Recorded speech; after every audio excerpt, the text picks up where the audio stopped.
Jeg håber, at de er så fyldt op af inspiration.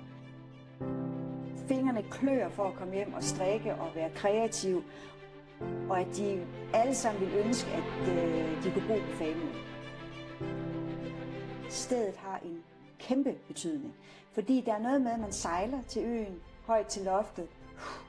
Der kommer sådan en ro over det, og så går de rundt i de her små gader. Mange er her jo faktisk i 14 dage. Det er jo ikke bare sådan, de kommer om fredagen, og så tager de hjem om søndagen. Vi har sindssygt travlt i butikken 8 dage inden og en uge efter. When it's on, it actually looks really nice. It actually sits around the body.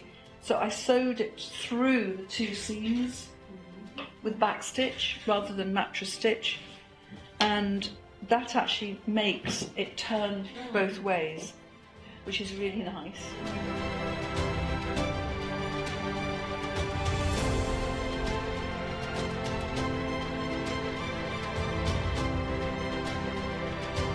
Så vil vi jo stadigvæk gerne have, at folk kommer fra øen og er lidt mere innovative, end da de kommer til. Altså fordi de oplever et miljø. Og så vi arbejder en del på at skabe det, vi kalder innovative oplevelsesmiljøer. Det vil sige, at du kommer over og lærer godt nok et nyt håndværk af en slags, men samtidig så oplever du også en natur eller en speciel tilgang til nogle ting, som gør noget ved din kreative hjerne mere eller mindre.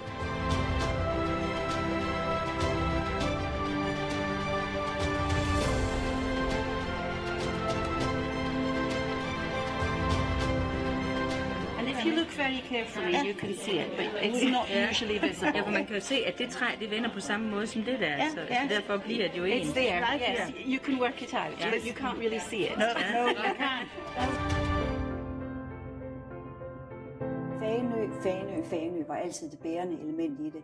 Og nu hvor vi er nationalpark, og vi er med i UNESCO's verdensarv, så har det aldrig været mere vigtigt end nu at sætte fokus på det sted i verden, hvor vi er. Der er jo folk, der rejser efter nationalparkerne, ikke? Så det kommer vi til at have vildt meget mere fokus på fremadrettet.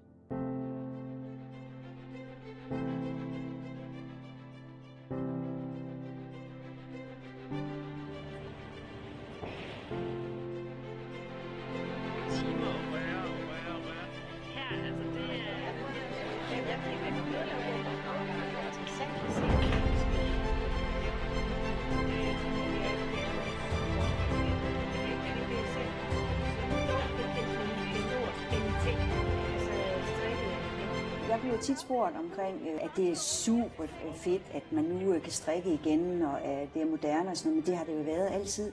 Altså sådan en hardcore strikker som mig, jeg har jo strikket i opgangstider og nedgangstider, og da vi endelig fik alle de her damer ud af sofaen, så kunne vi se det her de også. Så det er bare fordi, der blev et forum, hvor man kunne samles, man pludselig så, at der var blevet strikket igennem alligevel igennem alle årene.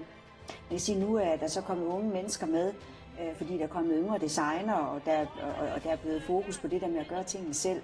Så det er også en tidsånd med, at man både bager og syr og strikker og bygger sit hus selv og har køer i baghaven og sådan noget, ikke?